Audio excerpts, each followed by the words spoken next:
മ്യൂസിയങ്ങളും കോട്ടകളും സന്ദർശിച്ച മിക്കവരും കണ്ടിരിക്കാൻ സാധ്യതയുള്ള പഴയകാല യുദ്ധോപകരണമാണ് പീരങ്കി അല്ലെങ്കിൽ കനോൺ. ചരിത്രത്തിലേക്ക് നോക്കിയാൽ സാമ്രാജ്യങ്ങൾ കീഴടക്കുന്നതിന് പീരങ്കികൾ പ്രധാന പങ്കുവഹിച്ചിട്ടുണ്ട്. ഇന്നത്തെ അത്യാധുനിക മിസൈലുകളും തോക്കുകളും പരിണമിച്ചത് പീരങ്കികളിൽ നിന്നാണ്. അപ്പോൾ പീരങ്കികൾക്കും മുൻഗാമികൾ ഉണ്ടായിരിക്കുമല്ലോ. നമുക്ക് അവിടെ നിന്നും തുടങ്ങാം. പണ്ടുകാലങ്ങളിൽ യുദ്ധങ്ങൾക്കും ശത്രുവിനെ തുരത്താനും ഉപയോഗിച്ച പ്രധാനപ്പെട്ട ആയുധമാണ് ലാൻസ് അല്ലെങ്കിൽ കുന്തം.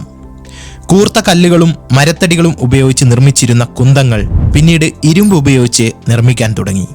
പക്ഷെ കുന്തങ്ങൾക്ക് ഒരു പോരായ്മയുണ്ടായിരുന്നു. ശത്രുവിൻ്റെ വളരെ അടുത്ത് പോയിട്ട് മാത്രമേ അവ ഉപയോഗിക്കാൻ കഴിയുമായിരുന്നുള്ളൂ. ആ ഒരു പോരായ്മ പരിഹരിച്ചുകൊണ്ട് 10-ാം നൂറ്റാണ്ടിൻ്റെയും 12-ാം നൂറ്റാണ്ടിൻ്റെയും ഇടയിൽ ചൈനയിൽ നിർമ്മിച്ച ആയുധമാണ് ഫയർലാൻസ് അല്ലെങ്കിൽ തീക്കുന്തം. മിസൈലുകളുടെയും പീരങ്കികളുടെയും എല്ലാം തുടക്കം തീക്കുന്തത്തിൽ നിന്നാണ്. ഇവ എങ്ങനെ പ്രവർത്തിക്കുന്നു എന്ന് നോക്കാം.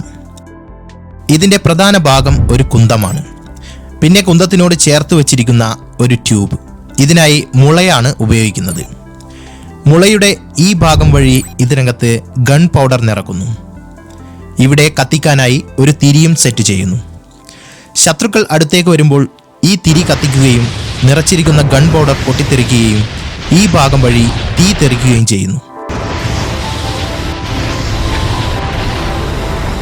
പിന്നീട് ഇത് കൂടുതൽ അപകടകരമായ ആയുധം ആക്കാനായി ഗൺ പൗഡറിനോടൊപ്പം മെറ്റൽ ചീളുകളും കൂർത്ത കല്ലുകളും ആഡ് ചെയ്യാൻ തുടങ്ങി. വളരെ ദൂരം ഫയർ ചെയ്യാൻ കഴിയില്ലെങ്കിലും അടുത്തുള്ള ഒരാളെ കൊല്ലാൻ ഇവയ്ക്ക് സാധിക്കുമായിരുന്നു. പിന്നീട് 13-ാം നൂറ്റാണ്ടിൽ മുളയുടെ ഉപയോഗം മാറ്റി മെറ്റൽ ഫയർലാൻസ് ബാരൽസ് ഉപയോഗിക്കാൻ തുടങ്ങി. ഇവയെ ഹാൻഡ് കനോൺ അല്ലെങ്കിൽ കൈപീരങ്കി എന്ന് വിളിക്കുന്നു. ആദ്യത്തെ തോക്ക് ഇതാണ് എന്ന് വേണമെങ്കിൽ പറയാം. ഹാൻഡ് കനോൺ പ്രവർത്തിച്ചിരുന്നത് ഇന്നത്തെ പീരങ്കികളുടെ അതേ വർക്കിംഗ് പ്രിൻസിപ്പിൾ ഉപയോഗിച്ചുകൊണ്ടാണ്. ഇവയ്ക്ക് ഫയർ ചെയ്യാൻ കഴിയുന്ന ദൂരവും ആഘാതവും കുറവായതുകൊണ്ട് പിന്നീട് പീരങ്കികൾ നിർമ്മിച്ചു.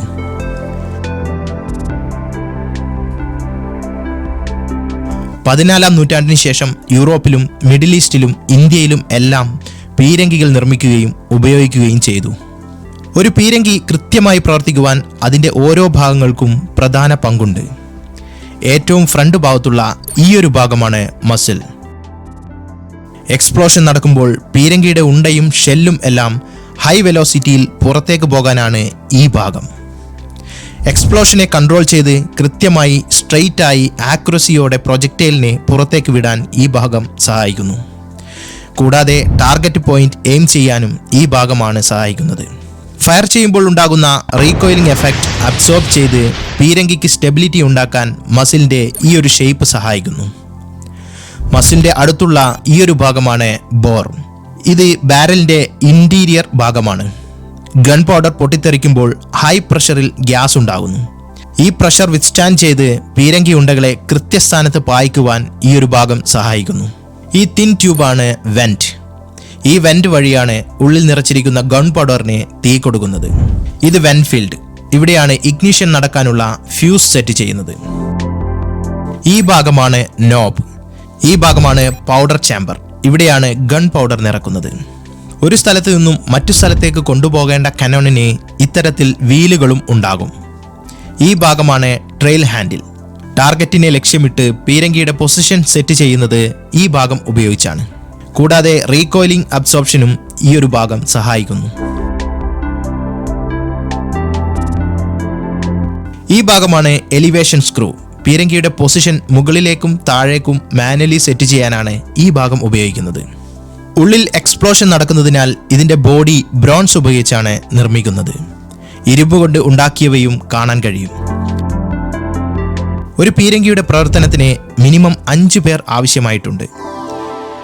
ഒരു സ്ഥലത്ത് നിന്നും മറ്റൊരു സ്ഥലത്തേക്ക് കൊണ്ടുപോകാനായി കുതിരകളെയും പണ്ട് ഉപയോഗിച്ചു. ചില വലിയ പീരങ്കികൾ കൊണ്ടുപോകാനായി 4 കുതിരകളെയൊക്കെ ഉപയോഗിക്കുമായിരുന്നു.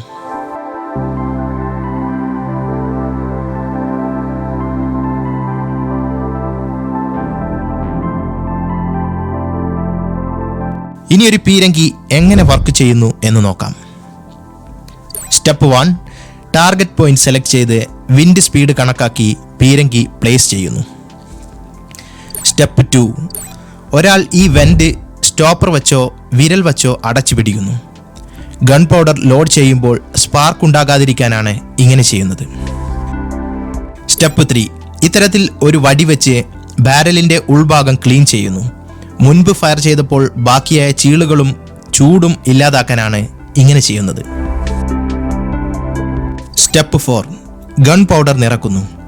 ഗൺ പൗഡർ ഒരു ബാഗിൽ നിറച്ചാണ് പീരങ്കിക്കകത്തേക്ക് വയ്ക്കുന്നത്. ഈ ബാഗിനെ ഗൺ പൗഡർ ബാഗ് എന്നാണ് പറയുന്നത്. ഗൺ പൗഡറിൻ്റെ അളവ് തീരുമാനിക്കുന്നത് പ്രധാനമായും 3 കാര്യങ്ങളുടെ അടിസ്ഥാനത്തിലാണ്. 1. പീരങ്കിയുടെ വലിപ്പം. 2. പ്രൊജക്ടൈലിൻ്റെ ഭാരം. 3. എത്ര ദൂരത്തിൽ എത്ര ശക്തിയിൽ ഫയർ ചെയ്യണം എന്നത്. സാധാരണ ചെറിയ പീരങ്കിയിൽ 200 മുതൽ 500 ഗ്രാം വരെ ഗൺ പൗഡർ നിറക്കും. മീഡിയം സൈസ് ആണെങ്കിൽ 1 മുതൽ 3 കിലോഗ്രാം വരെ നിറക്കും. വലിയ പീരങ്കിയിൽ 5 മുതൽ 15 കിലോഗ്രാം വരെ നിറക്കും. പീരങ്കിയിൽ ഉപയോഗിക്കുന്ന ഉണ്ട അല്ലെങ്കിൽ കനോൺ ബാൾസ് ഉപയോഗിക്കുന്നതും ഇത്തരത്തിൽ കാര്യങ്ങൾ പരിഗണിച്ചുകൊണ്ടാണ്. ചെറിയ പീരങ്കി ഉണ്ടയ്ക്ക് 0.9 കിലോഗ്രാം മുതൽ 2.7 കിലോഗ്രാം വരെ വെയിറ്റ് ഉണ്ട്. മീഡിയം ആണെങ്കിൽ 5.4 മുതൽ 10.9 കിലോഗ്രാം വരെ തൂക്കമുണ്ടാകും.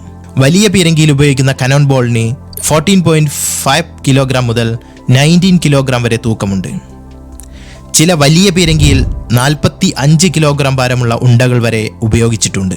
മിക്ക കനോൺ ബാളും നിർമ്മിക്കുന്നത് കാസ്റ്റ് അയൺ കൊണ്ടാണ്. ചില പ്രത്യേക ആവശ്യങ്ങൾക്ക് കല്ലുകൾ കൊണ്ടും ലഡ് കൊണ്ടും ഇവ ഉണ്ടാക്കുന്നുണ്ട്. ചില കനോൺ ബാളിൻ്റെ ഉൾഭാഗം പൊള്ളയാണ്. ഇവിടെ എക്സ്പ്ലോസീവ് സാധനങ്ങൾ ഫിൽ ചെയ്താണ് ഇവ ഉപയോഗിക്കുന്നത്. ഈ പൗഡർ ബാഗും കനോൺ ബാളും ഈ വടി ഉപയോഗിച്ച് ബാരലിനകത്തേക്ക് നിറക്കുന്നു. സ്റ്റെപ്പ് 5. എലിവേഷൻ സ്ക്രൂ അഡ്ജസ്റ്റ് ചെയ്ത് ലക്ഷ്യസ്ഥാനം കൃത്യമാക്കുന്നു.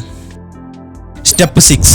ഇത്തരത്തിൽ ഒരു മെറ്റൽ പിക്ക് വെച്ച് വെന്റ് വഴി പൗഡർ ബാഗിനെ തുളയിടുന്നു. തീ കൊടുക്കുമ്പോൾ പെട്ടെന്ന് കൃത്യതയോടെ കത്താനാണ് ഇങ്ങനെ ചെയ്യുന്നത്. സ്റ്റെപ്പ് 7. ഇത്തരത്തിൽ ഒരു ഇഗ്നീഷ്യൻ പ്ലഗ് ഇവിടെ സെറ്റ് ചെയ്യുന്നു. ഇതിനോടൊപ്പം ഘടിപ്പിച്ചിരിക്കുന്ന വയർ വലിക്കുമ്പോൾ ഫ്രിക്ഷൻ മുഖേന ഫയർ ഉണ്ടായി കത്താൻ തുടങ്ങുന്നു.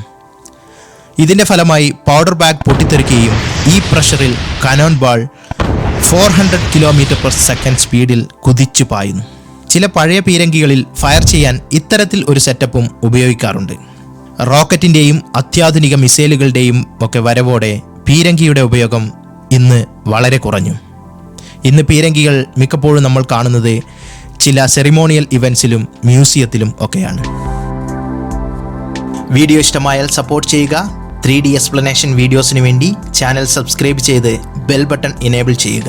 If you would like to watch the videos in English, please check the description where we have included the link to our English channel.